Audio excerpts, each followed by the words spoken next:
Hai Sobat Sehat, kembali lagi bersama kami di BJ Medical Center. Hari ini kita kedatangan Ibu Agustina MC. Beliau ini adalah seorang psikolog dan hari ini kita akan ngobrol-ngobrol tentang mental health dan juga psikologi. Oke, mungkin Ibu boleh memperkenalkan diri dulu Ibu? Nama saya Agustina, MPC psikolog ya, tapi sebagai seorang psikolog biasanya saya dipanggil Ibu Tina. Saya juga berpraktek sebagai psikolog klinis di BJ Medical Center. Yes. Juga sebetulnya saya adalah seorang dosen di Fakultas Psikologi. Salah satu universitas swasta di Jakarta. Oke, mungkin kita langsung mulai ke pertanyaan kali ya. Kalau misalnya mereka ke psikolog, itu boleh nggak sih kita gonta-ganti psikolog? Jadi kayak baru sekali ini baru visit sama psikolog A, terus taunya visit lagi sama psikolog B. Itu pandangan dari seorang psikolog kayak gimana tuh? Oke, baik, thank you pertanyaannya. Jadi sebenarnya ya ini balik lagi ke klien ya. Kalau kita menyebutnya klien bukan pasien. Biasanya pasien itu untuk mereka yang datang ke dokter. Gitu. Kalau yang datang ke psikolog biasanya kita menyebutnya klien. Nah, mungkin sama juga seperti dokter ya. Kalau klien datang itu kemudian dia menceritakan permasalahannya atau keluhannya, kemudian bertemu dengan psikolog dan rasanya dia nggak seret ya, bisa jadi dia akan ganti gitu ya. Tapi biasanya sebagai seorang psikolog kita akan membina yang namanya membina rapor. Jadi agar klien itu nyaman dengan kita, seperti itu. Tapi kalau umumnya yang terjadi, menurut saya begini, agak capek ya, kita harus menceritakan keluhan yang sama gitu ya, tentang masalah yang sama ke orang lain lagi gitu. Betul. Jadi biasanya justru klien-klien itu kalau mereka sudah nyaman dengan psikolognya, mereka nggak akan berpindah. Karena apa? Ya sejarah keluhannya, sudah masalahnya, ya. Gitu. Dan backgroundnya mungkin dia sudah pernah sampaikan, jadi psikolognya pun jadi sudah paham. Betul gitu. Sekali. Oke. Izin tanya, bagaimana ya caranya agar kita tahu psikolog mana yang dekat dengan kita? Jadi waktu dia bertemu dengan psikolognya, kemudian dia menyampaikan keluhannya, gitu ya, atau masalah yang dia alami. Psikolognya bisa memberikan apa ya istilahnya, bisa memberikan jawaban mungkin ya, kenyamanan nggak dengan dia gitu ya. Kan kadang-kadang ya kita sebagai klien waktu kita menceritakan apa yang kita alami kepada orang lain itu kan kita bisa melihat juga ya, kayaknya nih orang welcome nggak ke saya gitu. Betul. Kayaknya bisa nggak bantuin saya seperti itu ya. Atau mungkin juga kadang-kadang ada ini juga ya, misalnya perbedaan bahwa saya perempuan, kemudian ketika saya bertemu dengan psikolognya yang laki-laki gitu, mungkin ada hal-hal yang agak canggung, enak dibicarakan. Betul. Jadi sebenarnya itu karena bermain dengan emosi mungkin ya Bu ya. Betul sekali. Jadi nggak ada rumus pasti mungkin ya teman-teman kalau pengen kayak ketemu psikolog yang pas itu seperti apa, tentu psikolog juga akan mencoba untuk menyamakan emotion juga, state ya, harusnya gitu ya. Jadi kita juga berusaha sebetulnya melakukan yang terbaik untuk klien ya. Tadi yang saya sampaikan di awal kita akan membina rapor dulu gitu supaya klien nyaman. Iya, karena kan mereka harus curhat ya Ibu ya. Betul. Apa sih perbedaan peran psikolog dengan dokter spesialis kejiwaan, Bu? Ini tuh mungkin orang kalau kita secara umum kita kurang tahu nih perbedaannya apa, sama-sama mungkin tentang emotion, tapi bedanya di mana sih gitu. Oke, baik. Jadi perbedaannya adalah kalau psikolog itu kita bukan dari latar belakang pendidikan dokter. Oke. Jadi psikolog itu kita tidak punya kewenangan untuk memberikan resep obat. Seperti itu. Jadi kalau orang ya datang ke psikolog itu sudah dipastikan tidak akan mendapatkan obat sama sekali. Kalau ke psikolog. Yes, oke. Tapi kalau datangnya ini ke psikiater, tadi ya dokter spesialis kejiwaan atau sebutannya istilah kerennya gitu ya, psikiater. Ya. Nah, kalau psikiater itu mereka karena latar belakangnya dokter ya tentu punya kewenangan untuk memberikan resep obat seperti itu. Oke. Nah, mungkin kalau ditanyakan, jadi penanganan psikolog seperti apa gitu. Nah, kalau di psikologi itu kita menggunakan psikoterapi namanya, intervensi kita. Jadi terapi secara psikologi. Mungkin juga beberapa atau banyak juga psikiater juga menguasai psikoterapi ini. Tapi ya psikoterapi itu banyak macam. Jadi teknik ya istilahnya tekniknya berbeda-beda banyak macamnya. Jadi ada yang biasanya memang digunakan oleh psikolog, ada juga yang digunakan oleh psikiater. I see. Jadi main difference-nya rata-rata karena satu background-nya medis, yang satu background-nya psikologi. Jadinya metode penanganannya yang satu mungkin dengan obat, yang satunya metodenya dengan si psikoterapi tersebut ya. Pendekatan secara psikologis gitu Oke. Berarti mungkin kalau misalnya kita bisa ambil kesimpulan kalau yang di psikolog itu kita lebih banyak curhatnya mungkin ya dok ya. Bu ya. Nah, jadi kan panggilannya jadi dokter juga gitu Betul. Tapi memang biasa di klinik, di rumah sakit tetap panggilnya dok juga betul, dipanggilnya dokter ya. Jadi sebenarnya kalau kita bicara tentang masalah proses dalam kita konsultasinya. Dalam konsultasinya bukan sekedar curhat-curhatan sebetulnya bukan gitu. Tapi ketika si klien tadi ya, orang datang menyampaikan keluh kesahnya, kita punya saya boleh mengatakan kita punya keterampilan lah ya, bahwa bagaimana caranya menggali gitu, bahwa belum tentu apa yang dikeluhkan itu sungguh-sungguh itu masalahnya. Nah, itulah mungkin saya boleh katakan keunggulan dari psikolog ya, kita bisa membantu klien untuk menemukan itu. Jadi sebetulnya masalah saya ada di mana gitu ya. Kemudian kita nanti coba cari cara penanganannya seperti apa. Seperti itu dan ya seharusnya bisa dibantu untuk penyelesaian terkait dengan keluhannya tadi. I see. Banyak juga yang ada yang tentang panik, ada juga yang tentang anxiety attack. Mungkin ibu sering dengar anak-anak milenial zaman sekarang atau Gen Z zaman sekarang, mereka sering ngomong, aduh anak-anak milenial sekarang tuh gampang kena panic attack, pressure dikit langsung panik gitu, tekanan dikit langsung melarikan diri dari masalah kayak gitu. Nah mereka ini juga sering bertanya, ini tuh apa ya, maksudnya kayak apa sih sebenarnya penyebabnya, atau memang ini tuh hal normal pada kita memang untuk merasakan si anxiety attack ini sendiri kayak gitu. Jadi sebenarnya begini, kalau kita bicara tentang panik ya, bisa dikatakan panic attack gitu ya.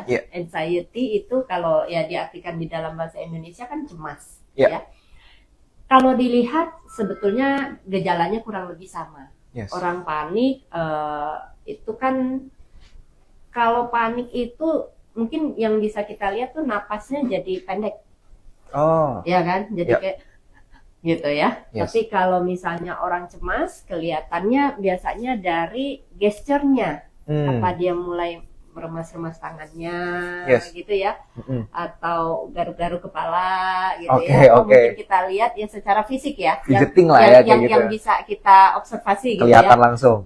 Berkeringat seperti itu ya. Betul, benar. Nah, jadi kalau dilihat sebetulnya wajar nggak sih? Ya, kita perlu lihat juga situasinya seperti apa, gitu. Wajar nggak dia cemas seperti dalam itu? Kondisi tersebut? Betul. Karena memang ya mungkin kalau mungkin dia ngomong sama ibu, Bu, saya kalau misalnya disuruh presentasi di kelas kok saya cemas, ya mungkin memang tidak masalah karena memang ada kondisi tertentu emang orang pada umumnya akan cemas gitu. Betul. Ya Bu ya.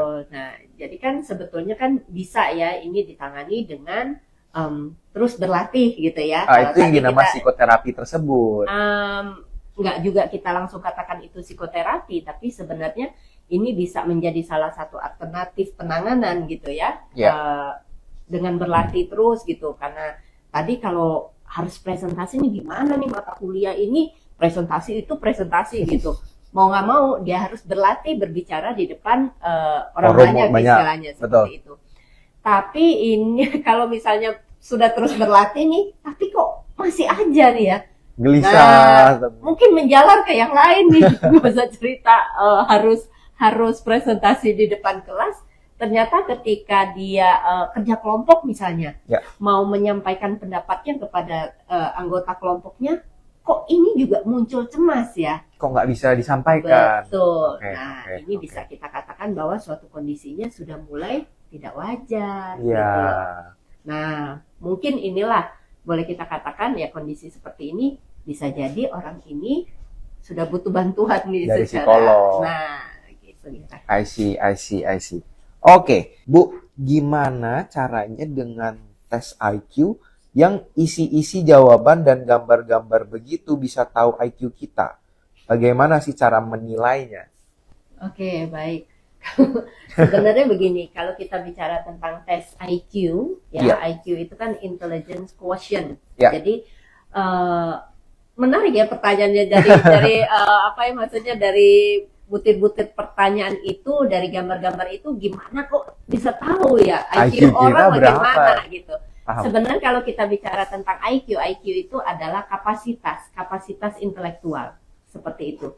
Jadi untuk memprediksi kemampuan intelektual seseorang, saya nggak mengatakan bahwa IQ itu harga mati gitu ya. Jadi kalau misalnya, wah IQ kamu di atas rata-rata, kenapa kok kamu nggak perform gitu ya? Betul. Kok ternyata kamu nggak sesuai kayaknya dengan hasil IQ-nya gitu ya. Bukan berarti hasil IQ-nya salah, tapi mungkin ya ada salah nih dengan kamunya gitu. Kenapa kok kamu nggak perform? Mungkin ada hal-hal lain. Yang bukan semata-mata hanya pure dari IQ. Betul sekali. Jadi kalau kita bicara tentang item-item pertanyaan itu, jadi untuk membuat alat tes IQ itu juga bukan bukan perkara 1-2 hari, 1-2 tahun gitu, tapi ini sudah dilakukan penelitian secara berulang sehingga ini dapat menghasilkan alat ukur yang memang valid. Valid itu artinya memang tepat untuk mengukur gitu ya. Lalu juga bahwa hasil dari tes IQ itu juga bisa dipertanggungjawabkan gitu. Jadi dari item-item pertanyaan itu ya sebenarnya kalau kita lihat ya tes IQ itu juga banyak macam sih. Jadi ada beberapa macam alat tes IQ. Nah kita lihat juga tergantung dari usianya. Jadi kita punya norma. Oh oke. Jadi itu. Beda usia beda ujian. Bukan beda ujian, beda skornya ya. Boleh dikatakan skornya seperti itu. Jadi beda norma itu. Beda usia itu bisa kita cek di normanya, gitu. Jadi misalnya nih ada pertanyaan-pertanyaan, saya bisa jawab, kemudian Jonathan nggak bisa jawab, tapi usia kita nih berbeda nih, bisa jadi nanti hasilnya juga berbeda, kurang lebih sama. Oh kurang lebih sama? Tahu karena ada norma tadi. Oh oke. Ya, atau hasilnya bisa berbeda karena kan itemnya cukup banyak. Yes. Ada juga alat tes IQ yang punya subtes lagi.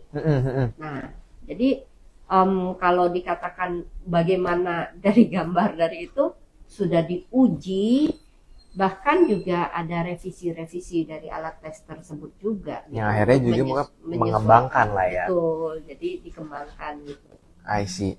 Oke, Kak, di saat stres banyak pikiran, tapi saya mengatasinya dengan khayalan yang bahagia. Apakah boleh? Gitu, Bu. Oke, baik. Kalau ditanyakan apakah boleh atau tidak, ya sebenarnya kalau itu membantu ya silahkan saja, gitu ya. Tapi berhayal tentang kebahagiaan itu gini. Kalau kita di dalam kondisi stres, saya pikir setiap hari kita pun mengalami yang namanya kondisi stres. Betul. Ya kan? Misalnya ketika saya mau datang kemari, tapi ternyata macet. Wah, itu aja udah stres tuh. Sesederhana itu pun bisa menimbulkan stres gitu kan ya. Tapi yang penting adalah bagaimana kita mengatasinya. Apakah seketika kemudian waktu saya jalan kemari macet tadi, kemudian, aduh, apa yang terjadi nih? Saya tabrak aja mobil di depan gitu ya kan, nggak begitu caranya. Betul. antara dia mau menyelesaikan, mengatasi stresnya, Yes. atau dia mau kabur, Yes. gitu ya. Atau sebenarnya ada satu kondisi saya katakan bahwa dia freeze, bingung. Saya nggak tahu saya mesti ngapain, gitu. Ya. Mentok lah ya mungkin. Mentok. Nah, tapi kalau tadi pertanyaannya, ketika saya stres, saya memikirkan kondisi-kondisi gitu yang membahagiakan saya. Saya pikir ini satu pengalihan, I see. ya kan? Tapi apakah benar sumber stresnya sudah Selesaikan atau tidak? Kalau tidak, artinya ya sumber stres ini akan menimbulkan stres lagi. Yang baru atau justru membesar mungkin ya. Nah, itu. Iya.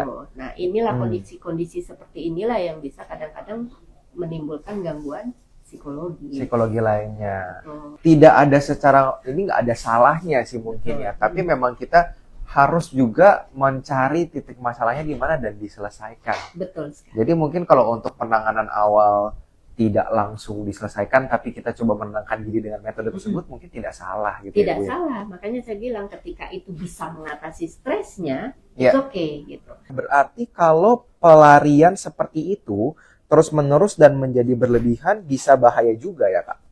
Kalau sumber stresnya tidak terselesaikan ya, akhirnya ini bisa ada apa ya istilahnya, ada resiko muncul Ya. masalah lain seperti itu. Takutnya memang karena kan belum lega ya, Bu ya. Heeh. Kayak kita ya memang kita contoh ada masalahnya, kita mikir sesuatu yang lebih happy atau kita melakukan aktivitas yang membuat kita tenang atau happy, ya tapi problemnya masih ada Nah, gitu. itu. Pas Jadi- kepikiran lagi, stres lagi Betul mungkin ya sekali. gitu. Kira-kira I see.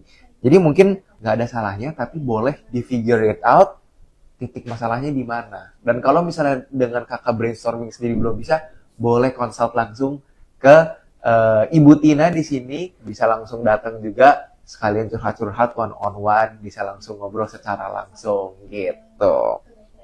Oke, apa yang harus dilakukan ketika sulit tidur di malam hari? Ini mungkin gejala umum, sering semua orang rasakan lah. Tapi ada orang yang menanganinya langsung, udah tahu saya obat tidur pakai ini atau kandungan ini bisa bikin saya gampang tidur.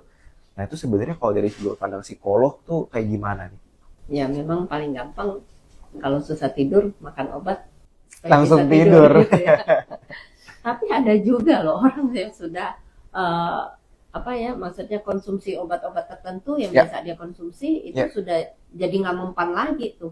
Oh, baal lah ya, ibaratnya obatnya karena sudah terlalu sering kita Bisa konsum. jadi seperti itu. Nah, tapi kalau penanganan secara psikologi bagaimana? Nah, ini tadi saya katakan bahwa kita perlu tahu dulu ada masalah apa sih yang menyebabkan dia jadi sulit tidur. Ya. Gitu, ya. Saya pikir kalau kondisi ya dalam 1 bulan kemudian saya 1-2 malam sulit tidur, saya pikir masih Wajar dan ya, umum. mungkin karena memang ada pekerjaan yang di hari ini yang belum selesai gitu ya, atau mungkin ada masalah sedikit tadi di kantor atau misalnya dengan keluarga seperti itu sehingga menyebabkan kita jadi sulit tidur karena memikirkan masalah itu. Iya. Ya masih wajar aja. Masih wajar, betul. Tapi kalau kondisi ini berturut-turut terjadi gitu Ya. loh. Nah ini yang saya pikir perlu untuk ditangani ya. Kalau secara psikologi bagaimana? Nah, saya sebenarnya agak sulit untuk menjelaskan maksudnya satu teknik tertentu karena Iya. balik lagi saya harus tahu dulu nih akar Masalahnya permasalahannya di apa mana? gitu. Benar. Sehingga saya bisa mencari teknik intervensi apa yang bisa diterapkan untuk kasusnya seperti itu. Tapi kalau secara kita lihat kondisinya nggak bisa tidur aja gitu ya. Nah, kita coba suggest dulu kan, misalnya dia biasanya tidur jam berapa? Kan kita kan punya jam biologis ya. Ya. Jadi kalau biasanya tidur jam 11, ya artinya di jam 11 itu ya harus kita prepare untuk tidur. Ya. Suasananya perlu mendukung. Ya. Artinya mungkin lampu dipadamkan Ya. gitu ya. Alat komunikasi dimatikan atau mungkin di silent seperti itu. Sehingga ini juga membuat kita nyaman. Ya, bisa jadi juga mungkin dibantu oleh aromaterapi seperti itu ya, atau mungkin tempat tidurnya yang nyaman, Yes. atau bantalnya, atau mungkin spraynya juga ikut mempengaruhi gitu, Betul. untuk memberikan kenyamanan, karena kan tidur itu kita beristirahat, mengistirahatkan Yep. tubuh kita secara fisik Yeah. gitu kan ya. Jadi hal-hal itu juga boleh di apa ya istilahnya, Concern lah, dipertimbangkan juga. dipertimbangkan, Ya. diperhatikan. Ya. Nah, jadi kondisi sebelum tidur itu, jadi mau tidur itu dipersiapkan gitu loh. Memang saya mau tidur gitu. Iya.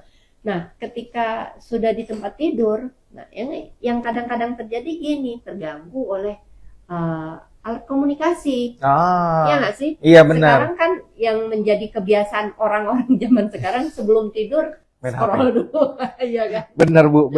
Bangun Kalau tidur. nggak bisa scroll Ah. dulu.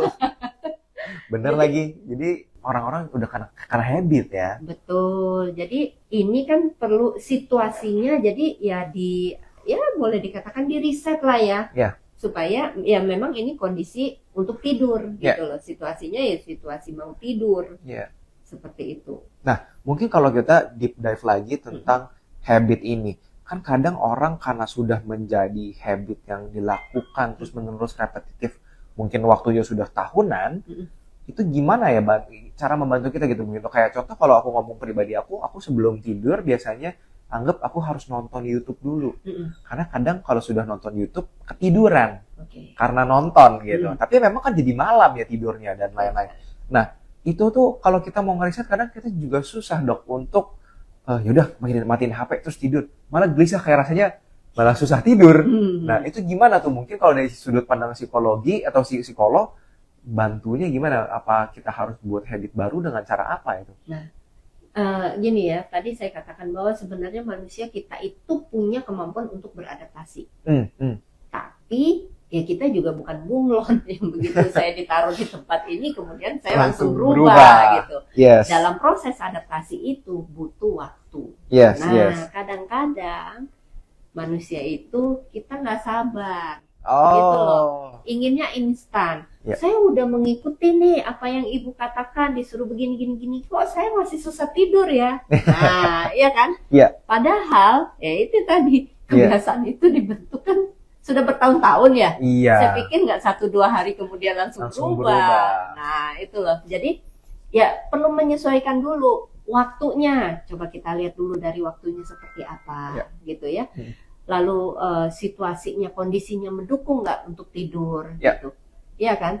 Saya pikir ya kalau setiap mau tidur kita harus nonton YouTube, ada kondisi-kondisi tertentu, misalnya ya YouTube-nya, Wi-Fi-nya lagi down, misalnya mati lampu, apakah kita bertahan nggak tidur? Saya pikir ya bisa aja tidur kalau kondisi tubuh kita capek kan. Betul. Nah, jadi bisa kita lihat juga apakah aktivitas hari ini gitu ya cukup padat atau memang melelahkan. Yes. Iya kan? Saya pikir pada kondisi-kondisi tertentu kamu juga akan tertidur tanpa nonton YouTube. Betul. Nah, iya kan? Artinya kan bisa. Gimana cara kita untuk mengatasi trauma masa lalu? Mungkin kan trauma masa lalu ini nggak harus selalu yang trauma terhadap serangga atau apa. Mungkin trauma perasaan apapun. Mungkin kalau dari sudut pandang psikolog tuh gimana sih cure-nya gitu? Jadi sebenarnya kalau bicara tentang trauma ini prosesnya umumnya ya prosesnya agak panjang. Yes. Karena trauma itu apa ya maksudnya karena ada satu situasi, satu kondisi tertentu gitu ya yang akhirnya ini terbawa gitu. Jadi ketika bertemu dengan sumber yang sama gitu ya, trauma ini bisa muncul lagi. Jadi kita harus ketemu dulu nih sumber traumanya apa gitu loh. Ini yang perlu diatasi sehingga trauma ini juga bisa teratasi gitu. Nah, hanya saja kadang-kadang kalau kita bicara tentang trauma, orang itu berusaha untuk mengalihkan gitu loh.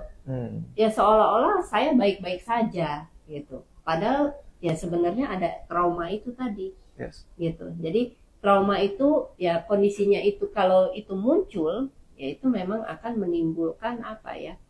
Rasa tidak nyaman ya dan bisa jadi jadi kecemasan, jadi ketakutan tersendiri. Ke hal-hal lain justru bisa merembet. Yang terkait dengan masalah traumanya, Oke. gitu, sumber traumanya. Oke, Gitu. jadi mungkin memang kalau untuk penanganan awal, teman-teman jangan ragu karena kita sering kali untuk masalah perasaan tuh kita pendem ya. Betul. Umumnya gitu nggak sih Bu? Kayak kita punya masalah tertentu, kita merasa bahwa saya curhat sama orang ini juga nggak terlalu gimana, atau dia juga bisa bantu saya, mending saya nggak cerita atau apa. Betul. Ya, Atau mungkin tadi punya trauma. Punya Saya trauma cerita cerita. sama ternyata teman ini mengumbar. Oh, justru itu sumbernya justru. Bisa jadi juga. Akhirnya ya kalau punya masalah, ada apa-apa, ya cenderung saya tutup sendiri. Karena apa? Kalau saya cerita ke orang-orang nanti Diceritakan. Udah akhirnya dicap atau kayak betul. gimana. Seperti Atau bahkan itu. kan kayak banyak yang justru saya cerita malah dianggap sepele masalah saya. Ya. Kadang itu yang umumnya seringkali seperti itu kan. Mm-mm. Jadi teman-teman sebenarnya mungkin kita di Indonesia harus lebih educatednya adalah jangan takut untuk datang ke psikolog. Karena datang ke psikolog tuh nggak selalu ngerasa kayak kita orang gila, kita ngomong ke psikolog. Iya. Itu kadang kita masih punya sudut pandang itu loh. Di Indonesia tuh masih sering banyak yang kayak nggak mau, nggak kenapa-napa lah, nggak usah ke psikolog. Padahal sebenarnya bukan berarti kita seperti itu ya. Memang ya baiknya kita konseling, kita bertanya gitu. Dan juga untuk selain untuk menenangkan diri kita juga untuk cari titik masalahnya ya Bu ya. Betul sekali. Nah, jadi sebenarnya psikolog itu membantu dulu kita untuk menemukan akar permasalahannya seperti itu. Jadi betul sekali tadi Jonathan katakan bahwa kadang-kadang image-nya orang ke psikolog itu pasti dia bermasalah. Sebenarnya belum tentu kok. Gitu. Jadi ada juga klien yang datang ke saya, ibu-ibu muda gitu ya, dia sekedar bertanya, selama ini saya mendidik anak saya begini, memperlakukan dia seperti itu, apakah secara dari sudut pandang psikologi apakah itu baik untuk perkembangan psikologis anak saya? Hanya seperti itu, nggak melulu harus ada gangguan yang serius dulu. Iya. Jadi bahkan umum pun nggak masalah sih memang kayak gitu ya. Bagaimana menghindari kebiasaan self harm ketika sedang merasa sedih atau frustasi? Oke, ini kalau bicara tentang self harm ini sebenarnya begini ya, ketika kita menyakiti diri sendiri, jadi dia istilahnya dia mendapatkan seperti kompensasi gitu loh, atas apa yang dia alami atau apa yang dia dia rasakan seperti itu. Salah nggak?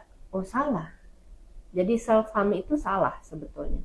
Nah ini balik lagi, saya akan bicara lagi. Coba dicari dulu deh, masalahnya ada di mana? Kenapa sampai ke self harm? Nah jadi media sosial itu kan sekarang semakin luas ya. Jadi banyak orang yang jadi mencontoh gitu loh. Sepertinya kalau self harm itu adalah salah satu solusi ketika kita merasa nggak nyaman, ketika kita merasa bagaimana gitu. Umumnya orang yang melakukan self harm itu dia cenderung menyalahkan dirinya sendiri. Jadi seolah-olah dia menghukum dirinya dengan melakukan self harm itu tadi, menyakiti diri sendiri, karena dia mau menyakiti orang lain nggak bisa, tapi menyakiti diri sendiri bisa. Jadi ini menurut saya sih cukup berbahaya. Ada baiknya kalau melakukan self harm ya, dan ngeh bahwa kenapa aku self harm ya, boleh deh cari bantuan profesional. Seperti itu. Dan nggak ada salahnya untuk konsultasi dengan psikolog ya. Betul. Karena mungkin kalau dirasa dia juga susah untuk berkonsultasi dengan orang yang dia percaya, ya mungkin ke psikolog dia minimal lebih merasa harusnya akan nyaman karena psikolog sendiri udah profesional di bidang tersebut. Iya, gitu. betul sekali. Jadi bisa mendapatkan penanganan yang tepat gitu ya. Bahwa self harm itu bukan solusi. Gitu. Betul. Jadi buat teman-teman di note ya, kadang apalagi milenial zaman sekarang kadang malah ngerasa keren Bu, kadang kayak ada kadang tertentu itu karena jadi lifestyle terkesan keren melakukan hal tersebut, atau udahlah karena mungkin gak kuat dengan pressure akhirnya langsung lah seperti itu yang tadi kayak Ibu bilang. Oke, Bu, jika ada masalah tertentu dan tidak tidak bisa diungkapkan, apakah bisa menjadi masalah psikologi? Tidak terbuka mungkin ya, maksudnya tidak bisa mengungkapkan masalahnya. Iya, mungkin jadi bisa jadi ya punya masalah kemudian ya dibiarkan aja gitu. Ya. Sebenarnya gini, saya pikir ya setiap manusia juga pasti punya masalah gitu ya. Yes, yes. Nah, tapi tergantung bagaimana kita menyikapinya. Hmm. Kalau masalah itu dibiarkan dan ya mungkin saya boleh pakai apa ya istilahnya pengandaian begini nih, kalau kita bicara tentang benang deh. Ya. Benang untuk menjahit.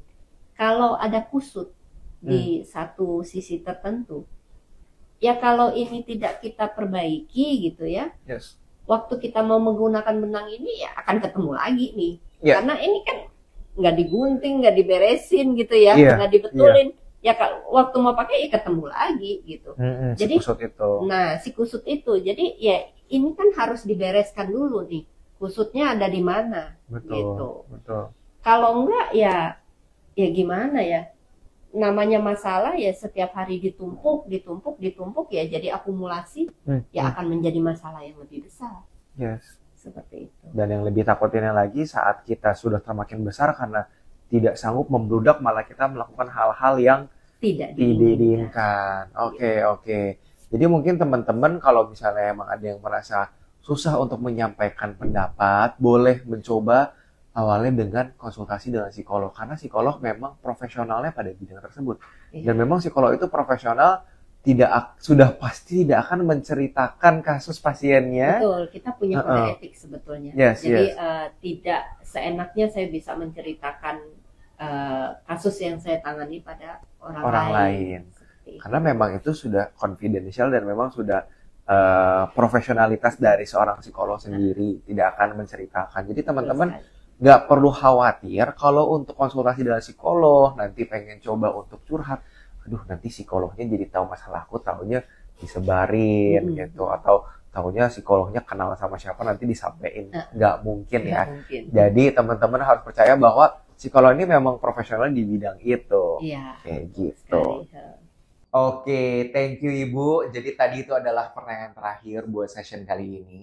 Untuk Ibu Agustina, thank you atas waktunya, thank you juga atas sharing sessionnya. Semoga bermanfaat buat teman-teman semua. Kita ketemu lagi on the next session. Bye.